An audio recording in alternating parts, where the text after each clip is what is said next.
Hey everyone, welcome to the Fancy Friday show with me, Matt Niblock. Today I have a special guest, Alicia Vermeer from Community Youth Concepts. Alicia, thanks so much for joining me. Thanks for having me. This is such a fun thing to be part of. Yeah, absolutely. So before we jump right into Community Youth Concepts, I wanted to remind our viewers that Casual Friday is canceled. That's right. We're putting the sweatpants back in the closet. Alicia, I don't know about you, but I wear sweatpants all the time now. It's becoming an obsession of mine, I think. But Yep, it's been a long time since my closet with my nice clothes has really been opened and I've gotten things from there. Perfect. So that's what Friday will be all about. So today, what I have with me is my favorite casual, like sneaker look, I guess I would say. So, Alicia, do you have anything with you today? Yes, thought I would represent Community Youth Concepts. Got our standard t-shirt, got a new color every year, and then on the back, make your mark, which is kind of a slogan of ours. Very nice. So, for today, we are going to take these and we're going to get rid of them because we're going to be going fancy, and everyone can join us here on Friday as well. Awesome. Awesome. So, Alicia, let's get back to our main topic, community youth concepts. So, can you just start by telling us a little bit about what you do and how did you get involved? Totally. Community Youth Concepts, we're a nonprofit organization. We do youth development programming by providing volunteer service opportunities for students to learn more about their community and then get involved by choosing and planning service projects to make an impact. And then we have a career-based mentoring component where we pair students with an adult mentor who's in a career field that they're interested in to help them prepare for success in school right now, if they decide to go on to college after they graduate, and then eventually entering the workforce. And then kind of our last component, we just launched a brand new resource for the Des Moines community called the Stowe Heights Challenge course, which is a high and low ropes course that teams can come to do team building, challenges, working on communication, and really forming a cohesive team. And that we just opened it back in August. And groups of adults and groups of students can book a time to come out and see us at the Stowe Heights Challenge course. So those are kind of our three main areas that we focus on. Awesome. So, how did you get involved with the group? Yeah, so I actually interned with Community Youth Concepts way back in 2012. I had a summer internship there. Then I left the Des Moines area for about 4 years and was looking to come back in 2016. I had contacted our executive director, Amy Kroll, and said, I'm looking to move back to the Des Moines area. I would love to be a nonprofit. Do you know anyone who's hiring? And it just worked out, a few months later, there was a position open at Community Youth Concepts that I applied for, and I have been here as the office and program coordinator since 2016. Cool. So I know you talked a little bit about kind of the activities or things that you do, but I mean, what does that look like on a day-to-day basis? What do those programs kind of look like?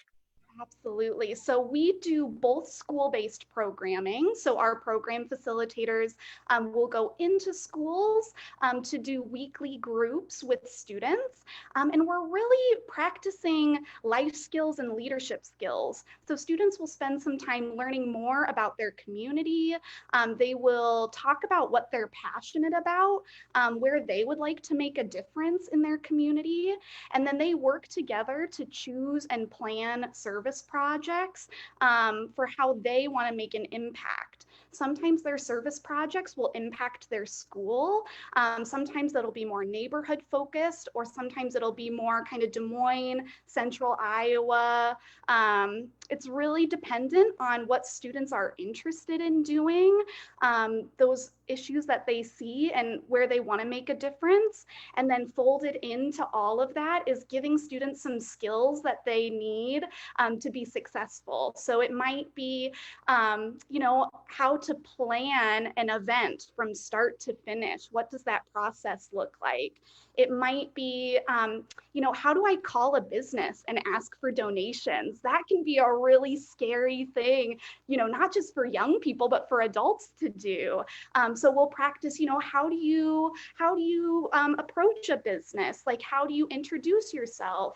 How do you articulate what your project is and what your goals are?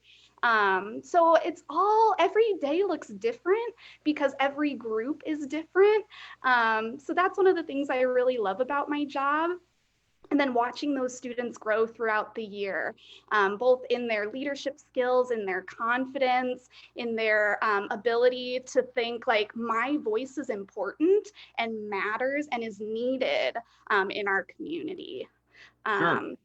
So what ages of students are we talking about?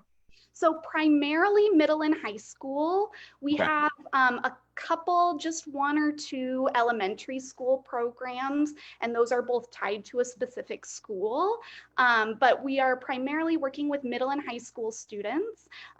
We've got some school-based programs where we go into school, and then we do have a community-based program called Youth Volunteer Corps, where students, it doesn't matter what school you go to or what district you live in, can participate in this Youth Volunteer Corps program, which is very similar to our school-based groups. You're choosing and you're planning service projects for your community. Yeah, that's awesome. So let's talk about people that are watching this. How can they help? Can they donate, volunteer? What can they do? Yeah, so there are many ways to get involved in CYC. One of the best things that you can do right now is book a time to come out to the Stowe Heights Challenge course. That's something that got put on hold because of COVID.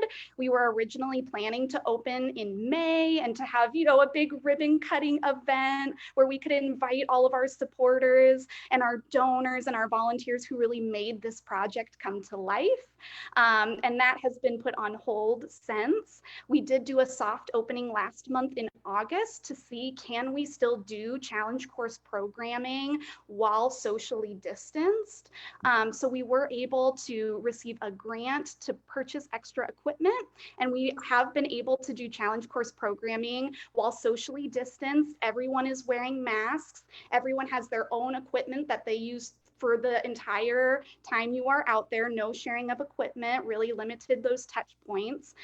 So we are ready to start booking groups this fall. So if you have an adult group or a student group and you would be interested in learning more information about the Stowe Heights Challenge course, we do have a website, stoweheights.org, and we have an amazing ropes course director, my coworker Jane Jeffries, who would love to answer any questions that you have.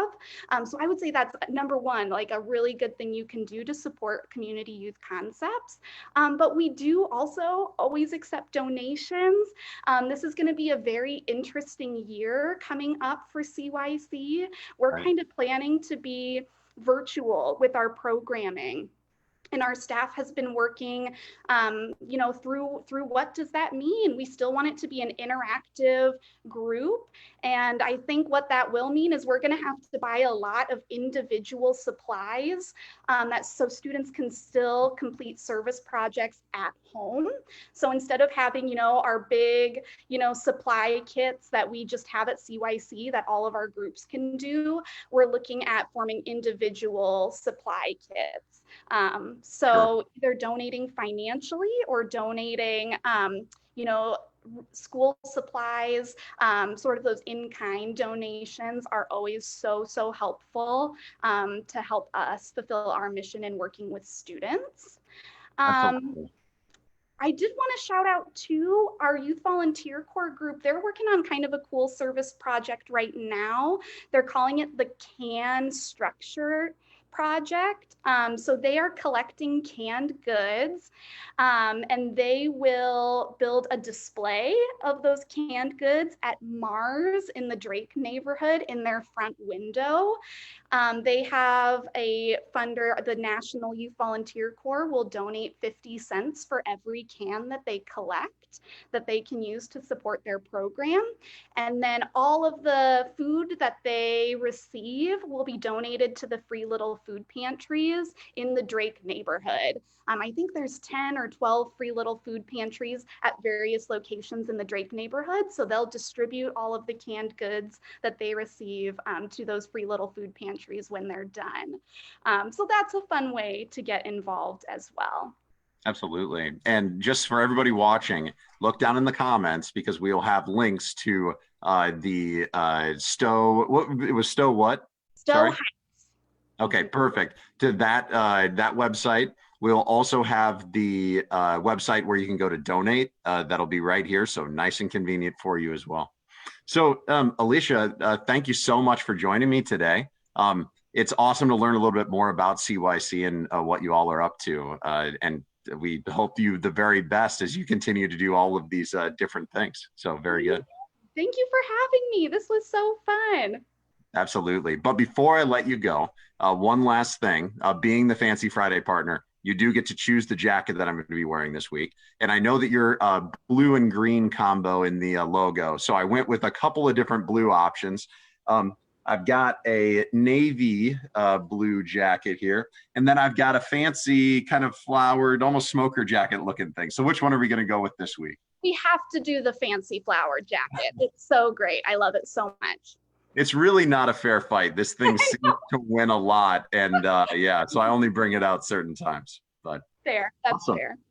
Well, perfect. Well, once again, thanks so much for joining me, and we will see you on Friday. Thanks, Matt.